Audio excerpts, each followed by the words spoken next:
किया है पाक भारत टाकरा और अब वक्त आ गया है कि भारतीय साइड भी हमें ज्वाइन करे। पाक भारत टाकरे की एबीपी नेटवर्क हमें ज्वाइन कर रहा है, सिद्धार्थ एंड कंपनी हमें ज्वाइन कर रही है। आज बहुत खुश होंगे आप लोग सिद्धार्थ हैं।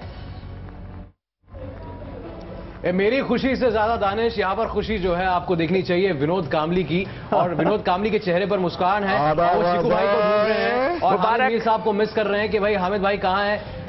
अच्छा अरे ये सर्दी देखें, ये इतनी आपने खुद बोला रिकॉर्ड भी होता है ना, जब शेर जख्मी होता है और खतरनाक होता है। आप टारगेट हमारे पास छोटा सा था। प्रभाकर आप ना बोलो खुदा के लिए, ये कामली बोल सकता है, आप नहीं बोलो। कल आपने हथियार डाल दिए थे, वो तो कामली लड़ रहा था, आपने तो ऐसा नहीं बोला था।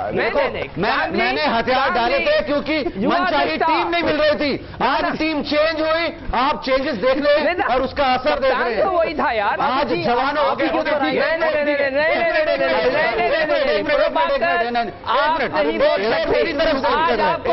मेरी तरफ से होगा आज। नहीं, आपको आज इजाजत नहीं है, शेर मेरी तरफ से होगा।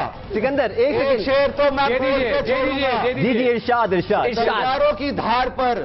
तलवारों की धार पर जंग की आजादी पलती है। इतिहास उधर चल देता है जिधर जवानी चलती है, और आज जवानों ने दिखा दिया कि जब जब जवानों का गेम है, जवान अगर उतरेंगे तो उनकी बॉडी लैंग्वेज चेंज होगी। आज अगर देखिए अजिंक्य रहाणे ने शुरुआत करी फील्डिंग की और उसका जोश पूरी टीम में नजर आया, और जिस तरीके से आज हमारी बॉडी लैंग्वेज बदलती हुई नजर आई। बेशक हमारे कप्तान थोड़े अनफिट नजर आए, मगर फिर भी जो 10 का एफर्ट था, जो कंबाइंड एफर्ट था, वो नजर आया है आज। क्यों? नहीं, बिल्कुल चेंजेस थे टीम। देखिए मैं मानता हूं कि आज आपकी जो विनोद कामली नहीं आपका हक है। कामली जी आपकी बात भी सुनेंगे, प्रभाकर जी आपकी बात भी सुनेंगे, लेकिन ऐसा कैसे हो सकता है कि हामिद मीर हमारे साथ मौजूद ना हो, उनके बगैर टाकरा अधूरा सा लगता है। तो हामिद मीर साहब भी हमारे साथ फोन लाइन के थ्रू मौजूद हैं। मीर साहब क्या कहना चाहेंगे? भारत आज का मैच जीत गया, बहुत खुश नजर आ रहे कामली जी और प्रभाकर जी। मैं सबसे पहले तो विनोद कामली साहब को मुबारकबाद देता हूं,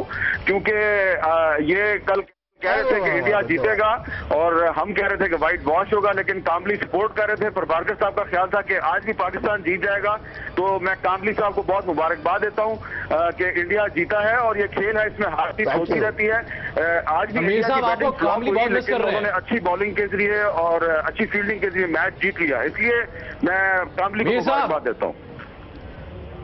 मीर साहब ये तो ज्यादती कर दी आपने। आज एक मौका मिला था विनोद को कि वो आपके साथ आमने सामने टाकरा करते, और आप है नहीं, बिरयानी लेकर आए और आप एक्चुअली हमारे काजी हुसैन अहमद साहब एक बुजुर्ग पॉलिटिशियन थे, वो उनका आज डेथ हो गया, तो उनके फर्ल के लिए मुझे पेशावर आना पड़ा, इसलिए मैं आज आप प्रोग्राम में शिरकत नहीं कर सका। कामली जी आप मिस ना करिएगा आज हमारा प्रोग्राम। देखिए बात दरअसल ये है कि आपने बोला कि आपके यहाँ यंग जो है चेहरे आए, जोश आया, नया खून आया। मुझे नजर आता है कि आपके यहाँ जो है पॉलिटिकल कमर दर्द होता है। पहला कमर दर्द हुआ धोनी का, मुझे लगता है उसने प्रेशर बिल्डअप किया, सेलेक्टर्स गए, थिंक टैंक ने बात की, वो दर्द जो है उठाकर उन्होंने सहवाग के कमर में डाल दिया और वो बैठ गए। तो ये इसके बारे में आप क्या कहेंगे? अरे देखिए ऐसा है, ये डिसीजन तो ड्रॉप करने का उन्हें ड्रॉप कर दिया, लेकिन नजला क्यों लग गया दिल्ली आते से ही पाकिस्तान टीम को? बिल्कुल वहां का मौसम भी सुना है, ऐसा दिल्ली जैसा ही होता है। सिद्धार्थ देखें, बिल्कुल नजला नहीं लगा। बात सारी ये है कि आप भी दिल्ली दूर थी, हमने सोचा कि लॉन्ग मार्च का शिकू भाई, लॉन्ग मार्च का कोई चांस नहीं है, धोनी कप्तानी बची हुई है। आज हमने गाना बना लिया था, हमने आज गाना बना लिया था। मैंने बनाया आपके लिए। सुना पहले सुनाइए। उधर से पूछना मत किसी से, खुद सुना। पहले एक सैड नहीं, मैं किसी से नहीं पूछता। मैं शायर हूँ, मैं गायक हूँ, एंटरटेनर हूँ, डांसर हूँ, क्रिकेटर हूँ। तो इसलिए मैं आपके लिए गाना आज मैंने चाहता हूँ। सुनाइए। गुजरा हुआ जमाना आता नहीं दोबारा, हाफिज खुदा तुम्हारा।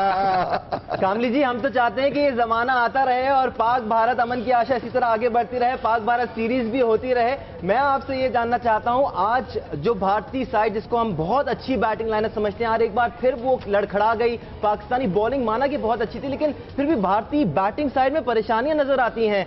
कब खत्म होगी ये परेशानियां? वजह क्या है परेशानी की? मगर आज ये तो साबित हो गया कि आपकी बैटिंग के भी पत्ते शो हो गए। बिल्कुल है, बिल्कुल। आपकी बैटिंग भी इतनी मजबूत नजर नहीं आई। जी जी, जिस तरीके से आपकी बॉलिंग है, आपकी बॉलिंग आज तक बचाती रही है, मगर आपकी बैटिंग, मैंने इंजी भाई से बात करी थी, मैंने कहा अगर ये आसार रहे, हम तो इतनी अच्छी बॉलिंग साइड नहीं है, मगर जब आप जाएंगे साउथ अफ्रीका तो काफी मुश्किलात पेश आएंगी आप लोगों के सामने। नहीं, अच्छी बात है। मैं तो चाहता हूं कि जो साउथ अफ्रीका में सारे सीनियर खिलाड़ी जाएं, काफी लोगों के जो है कैरियर जो है डिसाइड हो जाएंगे। ये तो हमारे लिए अच्छा होगा। कहते हैं ना, ब्लेसिंग इन डिस्गाइज। डिसाइड नहीं हो जाएंगे, कई लोगों के तो खत्म हो जाएंगे। इसी भाई को उतारना पड़ जाएगा, को बुलवाना पड़ जाएगा। सारी जिंदगी हो गई आपकी यही वाली बातें हैं कि जी इसको डिसाइड कर दो, इसको बाहर कर दो। अच्छा सोचो, अगर आज पाकिस्तान हार गया तो क्या हो गया? हम लोग इंजी भाई की भी आवाज हम तक आ गई है। इंजी भाई से मैं जानना चाहूंगा, धोनी और सहवाग के झगड़े की बात जो होती है, ये तो कहीं नहीं, अगर धोनी ने ड्रॉप किया तो भाई ड्रॉप किया इसमें। ठीक है, झगड़ा हम एक साइड पे करते हैं, मैं इंजी भाई से ये जानना चाहूंगा। कुछ बता रहे दानिश? जी बोलिए। मैंने कहा ये टीम में ग्रुपबाजी हो जाती है, सारी चीजें हो जाती हैं, लेकिन कोई भी जो अभी काफी दिन से बात चल रही थी कि धोनी और सहवाग का झगड़ा चल रहा है, मैं ये समझता हूं कि अगर सहवाग परफॉर्मेंस देता हुआ कुछ लड़ता रहा तो मेरी बात समझ आती, लेकिन ऐसी लड़ाई नहीं लड़ सकता जिससे वो खुद ही बाहर हो गया, वो टीम से ही बाहर हो गया। और अगर यहां कोई नया लड़का परफॉर्म कर दे तो मेरा नहीं ख्याल कि सहवाग के पास वापसी आने का कोई चांस है। तो मेरे ख्याल में ऐसे में कोई सियासत नहीं चल रही होगी, वो पहले अपनी कोशिश कर रहा होगा कि जी मैं परफॉर्मेंस दूं, और धोनी की कैप्टनसी पे प्रेशर आ चुका था, वो भी नहीं चाह रहा होगा कि जी मेरी टीम ऐसी सिलेक्ट होगी जिससे कि मैं जीत ना सकूं। धोनी की कप्तानी का भी ये था कि जितना जीतेगा उतना मजबूत होगा। जी, इंजी भाई, keeping controversy aside, Indian batting lineup को अगर हम एक साइड पे रखें ना, पाकिस्तानी बैटिंग लाइनअप की बात करें, आज उमर अकमल को खिलाया गया। कल भी आपने टाकरा में कहा था कि पाकिस्तानी नए प्लेयर्स को आजमाया जाना चाहिए। क्या आप समझते हैं कि नाइंसाफी नहीं है, एक प्लेयर को लेके जाया जाता है टूर पे साथ और उसको खिलाया नहीं जाता? हारिस सोहेल की बात कर रहा हूं मैं। नहीं, मेरे ख्याल में उसको खिलाना चाहिए था। मैंने कल कहा था कि जी जो नए लड़के हैं जो बेंच पे बैठे हैं, मैं बॉलिंग में भी चेंज देखना चाह रहा था। और इंटरनेशनल मैच कोई भी, आप ये कहेंगे कि जी कोई भी मैच क्रंच नहीं होता, तो इस चीज को मैं मानने से तैयार नहीं हूं। सारे मैच प्रेशर वाले होते हैं, सारे मैच इंपॉर्टेंट होते हैं। तो मेरे ख्याल में कि जो लोग बेंच पे बैठे थे, आज उनको जरूर मौका देना चाहिए था। इससे ये फर्क नहीं पड़ता कि जी जो बेंच पे गए हैं, जो बेंच पे लोग बैठे हैं वो बुरे हैं।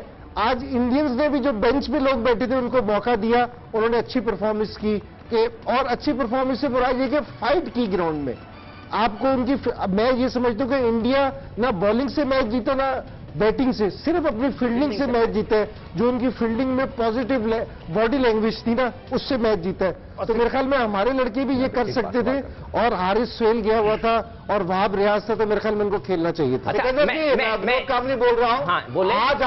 आज आपके 11 बैट्समैन, 11 प्लेयर नहीं चले, जो बेंच स्ट्रेंथ भी था वो भी आप ही हार जाते आज। नहीं, वो अलग बात है कामली, तो बहाना भी तो चाहिए था ना यार, समझा कर।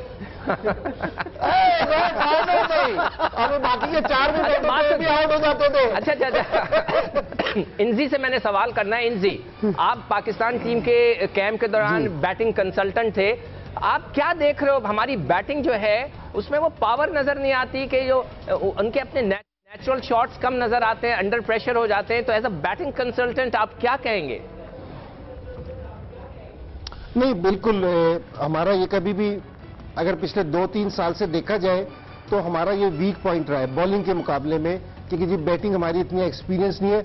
उसकी 2 वजह है। एक तो T20 के जी हम खेल रहे हैं, तो मुझे लड़के टैलेंटेड है, बहुत ज्यादा टैलेंट है इनमें, तो लेकिन मेरे ख्याल में थोड़ा सा मैच के हिसाब से खेलने की जरूरत है कि किस पोजीशन पे किस तरीके से खेलना चाहिए। मेरे ख्याल में इस चीज की हमारे पास कमी है थोड़ी सी, कि जिस तरह अर्ली ऑन, जिस तरह हम 168 रन चेस कर रहे हो, तो मेरे ख्याल में शुरू में हमें सिर्फ 15 से 20 ओवर विकेट पे स्टे करने की जरूरत थी। या दूसरा मैच था जहां हफीज की और जमशेद की पार्टनरशिप लगी थी कि वहां आपको किस तरह इनिंग्स कैरी करनी थी या बैटिंग ऑर्डर में क्या चेंज करनी थी। जी मेरे ख्याल में इसकी थोड़ी सी हमारी टीम में जरूरत है। अब्दुल रज़ाक हमारे साथ मौजूद है, उनसे सवाल पूछूंगा, लेकिन इस बीच एक बड़ी खबर है और आप सभी को ये खबर सुननी चाहिए।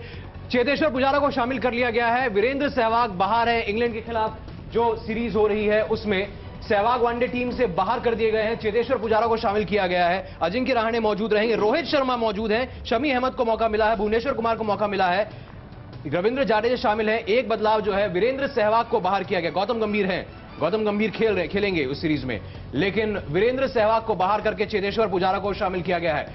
ये बड़ा ऐलान हुआ है। सहवाग को बाहर करना, मनोज मैं आपसे सवाल इसलिए पूछ रहा हूं क्योंकि ये खबर अभी आई है और इसमें एक अपडेट आपका लेना बनता है। सहवाग को बाहर कर दिया गया, यानी कि ये संकेत दिया है सिलेक्टर्स ने कि सॉलिडिटी चाहिए, टॉप ऑफ द ऑर्डर जो है परफॉर्मेंस चाहिए। देखिए बिल्कुल सही जो है टीम में जो परिवर्तन बनता था वो परिवर्तन किया गया, क्योंकि हमारा ऊपर का जो ओपनिंग स्टैंड जो हमें मिलना चाहिए था वो हमें पूरी सीरीज में कहीं देखने को नहीं आया। सबसे बड़ा रीजन यही है कि हमारे दोनों ओपनर्स फेल हो रहे थे। मुझे लग रहा था कि गौतम गंभीर के ऊपर भी उंगली उठेगी, मगर उसको एक और चांस दिया गया। 3 मैचों के लिए टीम है, 3 मैच के लिए टीम है, 3 मैच के लिए और मौका मिला है और गौतम गंभीर संभाल सकते हैं। मगर जिस तरीके की टीम होनी चाहिए, जिस तरीके से हमारा ओपनिंग स्लॉट होना चाहिए, मेरा ख्याल उसमें और उंगलियां उठ रही हैं और उंगलियां उठती रहेंगी अगर हमारा इसी तरीके से चलता रहा तो। गौतम गंभीर के ऊपर भी उंगली उठती है यहाँ पर। सिद्धार्थ, तो उंगलियां उठने की बात हो रही है और उसके साथ साथ बात हो रही है सॉलिडिटी की जो पुजारा आपको प्रोवाइड करेंगे। लेकिन आज के मैच में अगर देखा जाए, मुझे विनोद कामली जी याद आ रहे थे, मिडिल ऑर्डर बहुत जल्दी में नजर आ रहा था। क्या वजह है कि 50 ओवर के मैच में भी इतनी जल्दबाजी दिखाई जा रही है और 44 ओवर में ही टीम आउट हो गई? ठीक है, आप मैच जीत गए, लेकिन इन पॉइंट्स को देखना भारत के आने वाली सीरीज के लिए बहुत जरूरी है। न सचमुच जरूरी है, क्योंकि जिस तरह से ये 50 ओवर का मैच है, ये प्लेयर्स को अभी तक ये जहन में नहीं आया है। तो मेरे हिसाब से कोई ऐसा लंबी पारी खेलने देख रहा ही नहीं है। अब भले विराट कोहली हो या गंभीर हो, अब गंभीर का भी टीम में रहना मेरे लिए सरप्राइजिंग है, क्योंकि वो पूरे 50 ओवर नहीं खेल रहा है, वो आउट हो रहा है। फिर विराट कोहली, युवराज सिंह, ये सब जो मिडिल ऑर्डर है, ये पूरी लंबी पारी खेलने के लिए नहीं देख रहे। क्योंकि जब हम इंजमाम, मनोज और हम खेलते थे तो हमें ये बताया जाता था, हम खुद समझते थे कि हमें पूरे 50 ओवर खेलना है। तो अभी जो बच्चे लोग हैं, जो ये नई यंगस्टर्स है, उनको सीखना होगा। नहीं तो टीम में अभी जिस तरह से वीरेंद्र सहवाग बाहर गए तो वो लोग को भी जाना पड़ेगा। तो ये बड़ी चिंता है हमारी कि कोई लंबी इनिंग खेल रहा नहीं है। चलिए, हमारे के पास भी एक सवाल है। मैं आपको बता दूं कि इस्लामाबाद से साबिक टेस्ट क्रिकेटर सरफराज नवाज भी हमें ज्वाइन कर रहे हैं, तो उनसे भी आप लोग सवाल कर सकते हैं। जी चल सरफराज नवाज, बिल्कुल स्वागत है आपका सरफराज नवाज साहब। और अब्दुल रज़ाक भी हमारे साथ मौजूद है। रज़ाक, आप बताएं कि क्या मिसिंग था, क्या आज पाकिस्तान के रन चेज में मिसिंग था जिसकी वजह से लड़खड़ा गई बैटिंग, और भले ही 50 ओवर पूरे खेलने के करीब पाकिस्तान की टीम पहुंच गई, लेकिन जरूरी रन नहीं बना पाई। रन तो मुझे तो इस मैच में कोई बुरा ना मनाए, कोई गड़बड़ लगती है। अब एक वीडियो क्लिप चलाएं और जो मिसबा आउट हुआ है वहां से मुझे डाउट शुरू हो गए थे। और वो मिसबा का देखें लेग स्लिप रखी है, वही उसने कैच पकड़ाया। ये क्या मजाक हो रहा है यार क्रिकेट के अंदर? भाई वो जरा क्लिप चलवाएं लेग स्लिप वाली। जी अच्छा, सिद्धार्थ सरफराज का कहने का मकसद है कि आप लोग तुक्के से मैच जीते हो, लेग स्लिप नहीं लगानी चाहिए थी। तो पहले 3 मैच के बारे में यही है हमारी राय। रीजन देते जा रहे हो सिकंदर जी, आप हमें रीजन देते जा रहे हो। एक तो एड्रेस भी नहीं भेजा, ऊपर से बिरयानी कहाँ भेजू अभी बताओ। नहीं वो और आज मैं कसम से बोलता हूं आपको कि सिकंदर जी, आज मैंने रोजा रखा हो, इसलिए मैं बिरयानी नहीं खा रहा हूँ। अरे इतना सीरियस होकर आज रोजा रख लिया? सारा दिन भूखा रहेगा, सारा दिन भूखा रहेगा यार। एक मैच की बातें इतने परेशान जीते और फिर मैं रोजा छोड़ू यार? लेकिन परेशानी की क्या बात थी? अभी जो खबर है शिकू भाई, एक सवाल अभी बनता है, जो टीम में बदलाव हुआ है, जो तब्दीली हुई है, उसको लेकर अब्दुल रज़ाक हमारे साथ बने हुए हैं, उनसे बात करें। रज़ाक, ये बताएं कि आप कैसे देखते हैं इस फैसले को, जहां पर सहवाग जैसे खिलाड़ी नॉन परफॉर्मेंस के तरह चलते सहवाग को बाहर कर दिया गया है? भाई ये मेरे पॉइंट से बिल्कुल ठीक हुआ है, जिस तरह की उनकी बॉडी लैंग्वेज नजर आ रही थी अभी लास्ट 2 वनडेज में, और बिल्कुल सही इन्होंने डिसीजन लिया। और जैसा कि आप ये भी कह रहे हैं कि जी नए लड़कों को चांस देना चाहिए, तो ये अच्छा डिसीजन है और इससे काफ़ी हेल्प मिलेगी भारतीय टीम को फ्यूचर में। उसके साथ साथ प्रभाकर जी, मैं आपकी तरफ भी आना चाहूंगा। शामी अहमद को आज चांस दिया गया, काफी इंप्रेसिव बॉलिंग कराई उन्होंने, मूवमेंट भी ले रहे थे थोड़ी सी, तो इससे पहले उनको मैचेस में क्यों नहीं खिलाया गया, नोइंग द फैक्ट कि भारत की बॉलिंग कमजोर थी? देखिए, यही तो मेरा सवाल था धोनी से। धोनी के ऊपर मैं क्यों उंगली उठा रहा हूं? क्योंकि वो अपनी सोच चेंज ही नहीं करते। अगर आज अजिंक्य रहाणे खेला है तो अजिंक्य रहाणे पूरी बॉडी लैंग्वेज चेंज कर दी। अगर आपने एक बॉलर ऐसा खिलाया है जो सीम पे पिच कर रहा था, और मेरा ख्याल सबसे बड़ी जो चीज, जो चेंज दिखा है आज, स्विंग बॉलिंग का प्रदर्शन दिखा है पहले स्पेल में दोनों तरफ से। ये चीज पहले नहीं दिख रही थी हमें। सिर्फ भुवनेश्वर एक बॉलर था जो स्विंग करा रहा था, आज दोनों तरफ से स्विंग हुई, तो देखिएगा प्रेशर कैसा हुआ पाकिस्तानी बैट्समैन के ऊपर, एक के बाद एक। और सबसे बड़ी चीज ये होती है, मिडिल में जो स्पिनर्स आता है उसको हेल्प तभी मिलती है जब आपके दोनों ओपनर्स आउट हो जाएं, तीसरा या चौथा आउट हो जाए, तो पूरा प्रेशर हम बॉलिंग के तरीके से स्पिनर्स भी डाल सकते हैं। तो आज स्पिनर्स की भी बॉडी लैंग्वेज और उनकी जो कॉन्फिडेंस है वो भी बदलता हुआ नजर आया है। और यही एक सबसे बड़ी चीज है, ओपनिंग स्पेल जो आपने हमेशा अच्छा किया है, और हमारी तरफ से जो काउंटर हुआ है वो अभी तक नहीं हुआ था, आज पहली बार देखने को मिला है दोनों तरफ से काउंटर, और देखिए उसका असर क्या हुआ है। फैसल इकबाल मौजूद है वहां पर, उनसे बात करते हैं। क्या लगा रन चेज में, कहां गड़बड़ हुई, कहां चूक हुई, क्या वजह है कि अभी तक पाकिस्तान की बैटिंग जो क्लिक हो रही थी? क्या नासिर जमशेद पे बहुत ज्यादा जिम्मेदारी है, या उनके भरोसे जो है वो पाकिस्तान की बैटिंग चल रही थी और उनके आउट होने के बाद जो है लड़खड़ा गई? सबसे पहले तो आप सबको बहुत बहुत सलाम, वहाँ पर स्पेशली इंजी भाई सब बैठे हैं। आई थिंक जो हमारा मिडिल ऑर्डर हमेशा से खेलता रहा है, इंजी भाई भी जब खेलते थे, हम लोग इनके साथ में खेलते थे, यही होता कि मिडिल ऑर्डर अपने ऊपर काफ़ी डिपेंड करके लेके चलता था। ओपनर्स जो है वो अगर अच्छा स्टार्ट दे देते तो ये कि मिडिल ऑर्डर में इजी हो जाता था। तो पिछले जो मैचों के अंदर अगर हमने देखा है तो हमें ओपनिंग स्टार्ट अच्छा मिला है, जिसकी वजह से मिडिल ऑर्डर्स जो है वो लेके चले। आज ये कि थोड़ा ऊपर प्रेशर पड़ा तो बिल्कुल ही मिडिल ऑर्डर बैठ गया। आई थिंक हमें थोड़ा सा एज ए सीनियर प्लेयर जो खेल रहे हैं इतने सालों से, उनको थोड़ा सा अपने ऊपर रिस्पॉन्सिबिलिटी लेनी पड़ेगी, बिकॉज अब वो सिचुएशन उनके पास नहीं है इतने मैचेस खेलने के बाद कि वो ऐसे मैचेस में जो है ना बिल्कुल कोलैप्स कर जाए। आई थिंक बड़े प्लेयर्स ऐसे मैचेस मिडिल ऑर्डर को डेफिनेटली जो इतने सालों से खेल रहे रेगुलरली, आई थिंक उनको इस सिचुएशन में मैच फिनिश करना चाहिए था। ठीक, सरफराज नवाज साहब हमारे साथ इस्लामाबाद से जुड़े हुए। सरफराज साहब, आपसे अभी तक हमने पाकिस्तान की जो सीरीज की जीत है उसके बारे में कमेंट्स नहीं लिए। आज अलबत्ता पाकिस्तान मैच हार गया, लेकिन पाकिस्तान की ओवरऑल टूर में परफॉर्मेंस बहुत अच्छी रही है इस दफा। देखें, आपने जो बातें अभी की है, फैसल इकबाल ने बिल्कुल ठीक बात की है। हमारी बैटिंग जब ओपनिंग स्टैंड चला है तो उससे नहीं आगे लेके गए। उसके बाद मिडिल ऑर्डर तो हमेशा, पिछला मैच देख लें, 100 रन पे 10 विकेटें गिरी हैं, 141 फॉर नो विकेट और 250 ऑल आउट। तो यही आज हाल हुआ है। और ओपनिंग स्टैंड बैड लक के हफीज अनफिट हो गया, कुछ उन्होंने बैटिंग ऑर्डर चेंज किया, उसकी वजह से ये जो हालात ओपनिंग स्टैंड बनता रहा वो नहीं बना। और उसके बाद मैं ये कहूँगा कि इंडिया की जो बॉलिंग थी, आज शामी ने बड़ी अच्छी बॉलिंग की, कुमार ने बड़ी अच्छी उम्दा बॉलिंग की, उसके बाद ईशांत शर्मा, आज लग रहे थे कि इंडिया की बॉलिंग कोई बॉलिंग है। उसके बाद उनके स्पिनर ने भी आके नीचे जो ब्रेक भी गेंद हुआ, अनइवन भी पिच हो गई, उसका पूरा उन्होंने फायदा उठाया। और फील्डिंग मैं कहता हूँ कि शुरू में इंडिया की इतनी बढ़िया फील्डिंग थी कि उन्होंने शुरू में जो 3-4 चौबे रोके, वहीं से पाकिस्तान के इंडिया में जान आई। और वहाँ मैं कहूँगा ये काफ़ी बड़ा फर्क पड़ा कि शुरू में तेज स्कोर नहीं हुआ और आहिस्ता आहिस्ता ये चलते रहे। जी दानिश जी, मैं सिकंदर बख्श से कुछ पूछना चाहता हूँ प्लीज। जी श्योर श्योर, गो अहेड। हाँ बोल सिकंदर जी, अभी डंकन फ्लेचर का ये बहुत सीरियस है मेरे लिए, मेरे जहन में ये बात आई, इसलिए मैं जस्ट शेयर करना चाहता हूँ और यहाँ पर भी मैं बात करूंगा ही। मैं इतना पूछना चाहता हूँ, डंकन फ्लेचर का जो अभी टर्म्स है वो अभी खत्म होने आया है मार्च में, तो आपको नहीं लगता, ये मेरी राय है कि सुनील गावस्कर और कपिल देव को टीम के कोचेस बना जाए, तो आपको क्या लगता है? क्योंकि नए यंगस्टर्स है और यंगस्टर्स को जरूरत है उनकी, क्योंकि डंकन फ्लेचर कुछ काम नहीं कर रहे, तो सुनील गावस्कर जो कमेंट्री में बैठकर टिप्स देते रहते हैं, तो क्यों नहीं उनको बैटिंग कोच बनाया जाए और फिर कपिल देव को बॉलिंग कोच, क्योंकि सब यंगस्टर्स है उनके आपको क्या लगता है, क्या राय है? देखिए मैं ये समझता हूँ ठीक है डंकन फ्लेचर ने परफॉर्मेंस नहीं दी, मगर अगर आप सुनील गावस्कर को, हमारे बड़े अच्छे दोस्त हैं, अगर आप कोच बना देंगे तो इशू आपका वो लड़ाई झगड़े का वहां रहेगा। इसलिए कि सुनील गावस्कर ने इस किस्म के स्ट्रॉन्ग स्टेटमेंट्स दिए हैं धोनी के खिलाफ कि वो दिल में तो बातें रहती हैं, आप कैसे उसको अलग कर सकते हैं? आप ये नहीं कह सकते कि धोनी इतना अच्छा नेक इंसान है इंजमाम की तरह कि वो अपने दिल से वो चीजें निकाल देगा। वो उसके दिल में ये बातें रहेंगी। अगर आप ऐसे शख्स को कोच बना देंगे टीम के अंदर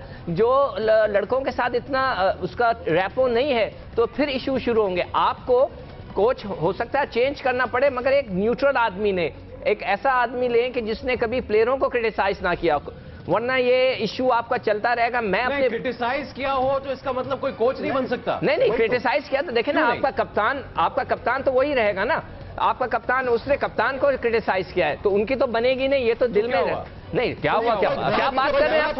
आपका माफ कीजिएगा, आपका ड्रेसिंग, देखें आपका जो मसला था वो आपके ड्रेसिंग रूम का था। आप आज जो तुक्के में जीते हैं वो इसलिए जीते हैं कि वो सहवाग निकल गया था, यहाँ कोई मसला नहीं था। अरे सर क्यों नहीं था? अरे आपने देखे ना, नहीं हो रही थी, आपने क्यों हटाया सहवाग को? आपने सहवाग को क्यों हटाया? सहवाग को इसलिए हटा दिया ना, क्यों ड्रॉप किया? हटाया या ड्रॉप किया? क्यों किया? खराब प्रदर्शन है तो ड्रॉप किया। और उसकी जो देखें उसकी रेपो खराब थी ना ड्रेसिंग रूम में। शिकू भाई सदात, मैं पहले दिन से आपसे कह रहा हूँ कि हमने सुना हुआ है यहाँ पर कि वहाँ पे चक्कर चल रहा है। देखिए इंडिया की सारी खबरें हमें मिल जाती हैं। शिकू भाई हमारे यहाँ शोएब अख्तर नहीं है, हमारे यहाँ शोएब अख्तर नहीं, शोएब अख्तर तो हुआ है, शोएब अख्तर तो नहीं, Shoaib Akhtar is a very good teammate. वो कभी टीम में झगड़ा नहीं करता है, वो उसका अपना स्टाइल है वो, मगर टीम स्टंप मार के या कुछ बैट मार के कुछ झगड़ा हुआ था चैंपियंस वो तो टाइम पे, वो क्या वो एग्जैजरेटेड नहीं वो तो मोहम्मद आसिफ को मारा ना उसने। शिकू भाई आप सिद्धार्थ मैं आपकी तरफ आऊंगा। मैं आपसे पूरे पैनल से एक बात शेयर करना चाहूंगा। सब कॉन्टिनेंट के प्लेयर्स का ये प्रॉब्लम तो है, आप भी मानेंगे कि प्लेयर पावर एक टाइम पे आके बहुत ज्यादा रूल करनी शुरू हो जाती है। जिस तरह प्रभाकर भी बार बार कह रहे हैं कि धोनी जब तक अपनी माइंडसेट को चेंज नहीं करेंगे, जब तक बदलाव नहीं आएगा, तो हम ना वो यही एक्सेप्ट कर रहे हैं ना कि प्लेयर पावर इतनी बढ़ गई है कि वो प्लेयर किसी की बात नहीं सुन रहा। तो इस प्लेयर पावर को कैसे कंट्रोल किया जा सकता है? नहीं, अपने प्लेयर को क्यों इतनी पावर दी जा रही है? आप एक कप्तान से कप्तानी कराइए ना। अगर वो डोमिनेट करने लगेगा पूरी सिलेक्शन कमेटी को, अगर वो इंडिस्पेंसिबल हो जाएगा, अगर वो इंडिस्पेंसिबल हो जाएगा उसको कोई रोक ही नहीं है, यानी कि वो जो चाहे वो कर सके। तो मैं समझता हूं हर एक आदमी आंसरेबल होना चाहिए। जी बिल्कुल, लेकिन प्लेयर्स को बैक कर रहे हैं कप्तान। उन्होंने कहा सोच में बदलाव इसलिए नहीं है क्योंकि वो अपने प्लेयर्स को, मैच विनर्स को बैक कर रहे थे। खैर ये चर्चा, ये डिबेट चलती रहेगी, लेकिन अच्छी खबर यह है कि भारत ने कम से कम इस मुकाबले को जीता। बहुत बहुत बधाई आप लोगों को, आपने सीरीज जीती है और भारत ने आज का मैच भले ही जीत लिया हो, लेकिन सीरीज पाकिस्तान ने जीती है और हमारी तरफ से आपको शुभकामनाएं, बेस्ट विशेष अगली सीरीज के लिए जो साउथ अफ्रीका की होगी। इंजी भाई जो है उसमें बैटिंग कोच है, तो इनके लिए भी शुभकामनाएं। वक्त नहीं है, टाइम भी खत्म हो रहा है सिद्धार्थ, हम बस चाहेंगे क्योंकि कामली साहब के इतने ज्यादा फैंस हैं, हम चाहते हैं कामली साहब कुछ गा के सुना दें हमें। हाँ, मैं वही जाते जाते एक गाना गाऊंगा कि क्रिकेट के ऊपर से ही है विनोद। मैं इतना कहूंगा कि कल खेल में हम हो ना हो, गर्दिश में तारे रहेंगे सदा। क्या बात है। भूलोगे तुम, भूलेंगे वो, पर हम तुम्हारे रहेंगे सदा। बहुत शुक्रिया आप सभी का हमारे साथ जुड़ने के लिए। आखिरी एक मिनट मिल सकता है मुझे? देखें ये जो सिद्धार्थ, ये जो हमने किया था, ये अमन की आशा थी और इसके अंदर हमारा मकसद ये था कि हम ये दोनों टीमों को, दोनों मुल्कों को नजदीक लेकर आएं और जो मैच की टेंशन है उसको रिलीज करें। कामली ने बड़ा जबरदस्त काम किया, हमने सबने मिलकर हंसी मजाक किया। अगर हमारी तरफ से कोई ऐसी बात, अगर हमारी तरफ से कोई गलती हो गई या कोई ऐसे अल्फाज हो गए तो हम उसकी माजरत ख्वाहें, प्लीज इसको सीरियस ना लीजिएगा। We had great fun. Okay Siddharth, आपका और आपके पैनल का भी बहुत शुक्रिया और हमारे साथ स्टूडियो में मौजूद थे सिकंदर बख्श, फैसल इकबाल और हमारे साथ ज्वाइन हुए थे अब्दुल रज़ाक और सरफराज। आप सबका बहुत बहुत शुक्रिया कि आप हमारे साथ ज्वाइन रहे। पाक भारत टाकरा इसी तरह हम उम्मीद करते हैं कि चलता रहे और अमन की आशा भी आगे बढ़ती रहे और इसी तरह सब मिलकर दोनों नेशन आगे बढ़ सकें। उम्मीद करते हैं आपने ये पूरी सीरीज में एंजॉय की होगी, टाकरा भी एंजॉय किया होगा। अपना ख्याल रखें, अल्लाह हाफिज।